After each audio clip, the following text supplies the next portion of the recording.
Witches and wizards and all future students of Hogwarts, good gravy. We have just gotten some brand new looks at Hogwarts Legacy, and oh my gosh.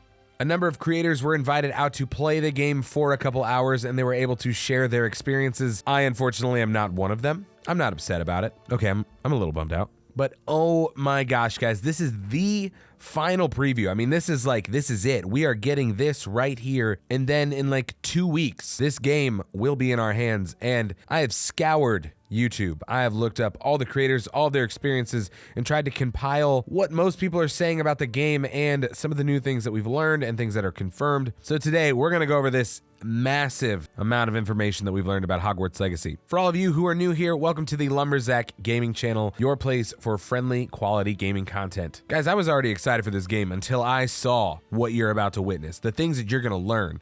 When I learned them, I'm so excited, but I'll contain it a little bit so I can get all this information out. From confirming rumors that we've heard about this game to actually seeing new gameplay mechanics in action, make sure to stick around to the end to see it all. Let's not waste any more time hyping up the game, and let's actually talk about what we've learned and dive right on in. From the very get-go, we have noticed that the character creation has changed a little bit. From the original previews, it seems like we actually have more options when it comes to the initial presets and more options into fine-tuning your character that you want to play in Hogwarts Legacy. I guess it's not surprising that they didn't want to release every single detail, every single preset that they had early on, but now that we're getting another look at it, guys, I'm so excited to make my first character that's going to experience Hogwarts in all of its glory. One of the things that has been commonly said about people who got to preview this game already is that the movement feels really good. A lot of people experimented with kind of snapping back with their characters as they're running in one way and in another. And they said overall the reactivity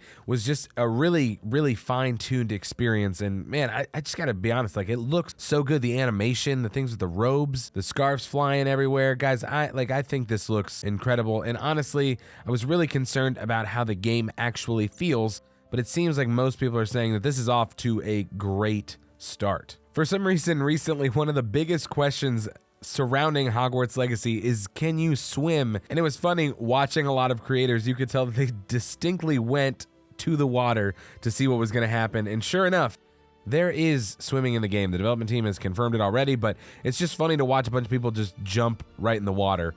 However, it has also been confirmed, and this is important, that there is no underwater. It's all surface level swimming. Now, why is that a big deal? Because a lot of people were hoping for the opportunity to, explore underneath the lake. It seems like there was a number of people that wanted to kind of relive the events of the Goblet of Fire, traveling underwater, chomping on some gillyweed and just doing a lot of underwater exploration. But unfortunately, it has been confirmed that there is no underwater travel in this game. However, if you really want to go for a swim, you can do that. We got a little bit more of a look on broom flight, and a lot of people were saying that it was kind of a weird experience at first. The controls were not super great, but apparently the experience that most people had was their flight controls were inverted, and unfortunately they weren't allowed to switch them. I'm assuming that you'll be able to switch these in the settings at Hogwarts Legacy's launch.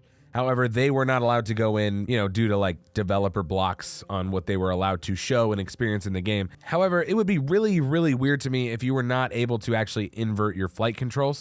So I don't know if we've had confirmation of that yet, but other than that, it seems like a lot of people enjoyed flying around on their broom. You can definitely see a really cool landscape here. It's also interesting that I found out that you are not able to fly up really high on your broom and then jump off your broom. I'm concerned at the amount of creators that got to experience this game and basically wanted to find out if they could jump off their broom to their death. The answer is no, guys. The answer is no. You cannot fall to your death from just trying to jump off your broom. No, in fact, you can only dismount when you are close to the ground. Apparently, there's a prompt that will show up if you do not go close enough to the ground when you get off your mount. However, if you look at the animations between jumping on and off your broom, it looks really smooth, honestly. In my opinion, it looks like a lot of the animations just in general are really smooth. When you interact with things, when you jump on and off your broom or on and off a mount. I have obviously not played the game yet, but from what I see, I'm definitely looking forward to experiencing it myself. Another big thing that we got to see are a lot of world events that are going to happen throughout the game. So that's, characters interacting with other characters on the grounds. You can see Peeves here, torturing a Hufflepuff student, knocking his books over, taunting him. You can also go around and hear as other students are talking about things that are happening. So as you progress through the story, as different things happen throughout the story, you'll hear a lot of students talk about it. If you interact with people in certain areas and you come back to visit those people, they'll acknowledge that you've actually met them and where you met them. Some of these things might be house specific, but either way, it feels like it's got a little bit more of that depth when it comes to, character development and relationships. It was also a pretty big reveal when people realized just how many environmental secrets there are on Hogwarts grounds and off the grounds. And when I'm talking about environmental secrets, I mean, you're going to be able to use your essential spells like Revelio, Wingardium Leviosa, all the things that are going to allow you to interact with the world around you, to find more pages for your field guide, entries for them. So there's a lot of new footage of people using Revelio to see that this is something you can interact with.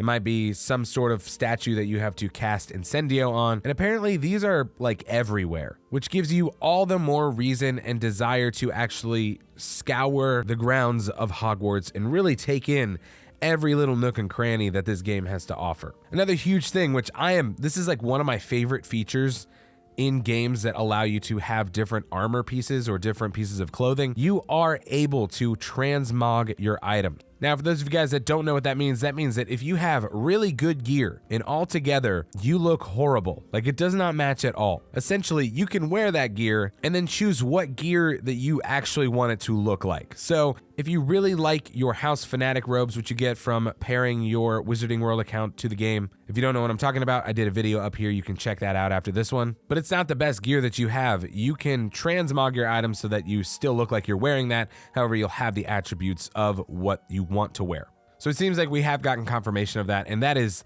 a huge win in my book, because you want to look good while you're slinging spells at people, We also got a look at a full mission called Fire and Vice, where you go with one of your companions, Poppy Sweeting, to rescue a dragon, essentially from a dragon cockfight ring. Guys, this game has a lot of dark undertones that I'm just here for. It seems like they're really embracing this element, especially giving you the unforgivable curses and, the ability to turn somebody into literal dust. However, just from watching this mission alone, we have gotten so much good stuff. One of the first things that we've really looked at for the first time is the ability to do some stealth in this game. You'll be able to use a disillusionment charm to make yourself invisible. That way you can sneak around, creep right up behind enemies, and cast Petrificus Totalis. Now, this is like a moral gray area, because if you're trying to do a run where you're not killing anybody, this isn't a killing spell, but that guy just fell off a cliff. I don't know that you can justify that that's morally good, but it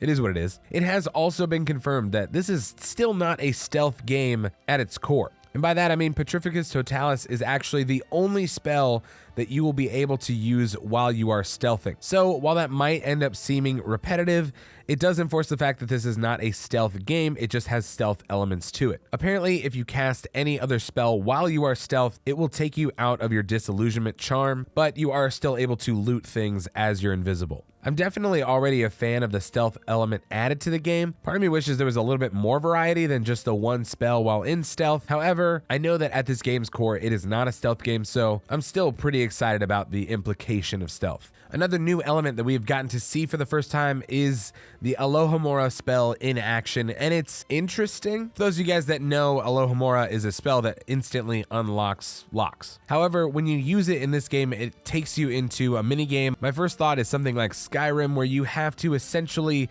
line up these gears to where they're moving a certain way, and then when you have them both lined up, you are able to unlock the lock. Out of all of the reviews that I saw, all the people that played this game, it seems like this was one of the most questionable things that they experienced in their couple hours of play. A lot of people thought the controls were kind of finicky. While on PlayStation, you had to use both sticks separately, and then if you tried to move one and you weren't completely still with the other one, it would break the red dot and not the green dot, and a lot of people seemed kind of frustrated about it, but this was probably the most controversial thing that people experienced. Either way, the developers did state that this difficulty of this like a little mini game unlocking thing does not scale throughout the game. So these locks don't get harder, and most people said that they got it in under 1 minute, but it needed a little bit more description to actually know what they were doing. Now, this could have possibly been because they jumped into the game at a certain point. I think they were like level 19 for this level, but I did think that that was important to note. Also, you'll be able to level up all of your spells throughout the game. Alohamora is included in that, and I believe it's been confirmed that there will be 3 levels of locks that you'll be able to unlock with that spell when you upgrade it. Now, obviously, we've seen a decent amount of combat showcases for this game. However, all of them being from the development team, so nobody really got to experience this unbiased, but these creators that got access to this got the opportunity to try their hand at combat for the first time, and this was by far one of the most talked about things from the preview because everybody really seemed to enjoy how well the combat actually felt. From stringing different spells together to countering to rolling out of the way, a lot of people had a lot of great things to say about this combat, which I'm really excited about because obviously that's a huge portion of this game. And with the variety that you have to use your spells, to use your items, in whatever way that you choose, it's really great for me, at least personally, to hear that the combat is being received really well. A lot of people said it's not necessarily just lock onto one target until you take them down, that it's a lot of rotating around. You can lock on to enemies, but you're going to have spells and things flinging from you left, right, and sideways all the time. And so you got to be able to go with the flow on that. And a lot of people said that it is a little bit of a challenge, but personally, I like the challenge. I like the fact that it's not just like, countering everybody's attack like in an early Assassin's Creed games. Either way, it seems like there is just a lot of great things being said about this game, and a lot of people really confirming that the hype, well, it's kind of there. And I can't wait till we can all experience that when this game launches. Go ahead and drop a comment. Let me know what thing were you most excited to see in this final preview. Guys, here at the Lumberjack Gaming channel, we are all about building a positive community of gamers that want to share their passion together, uplift each other, encourage each other. So if that sounds like something you want to be a part of, make sure to hit that subscribe button. Go ahead and like this video if you found it valuable today. For more Hogwarts Legacy content, go ahead and check out this video over here, and I'll see you in the next one.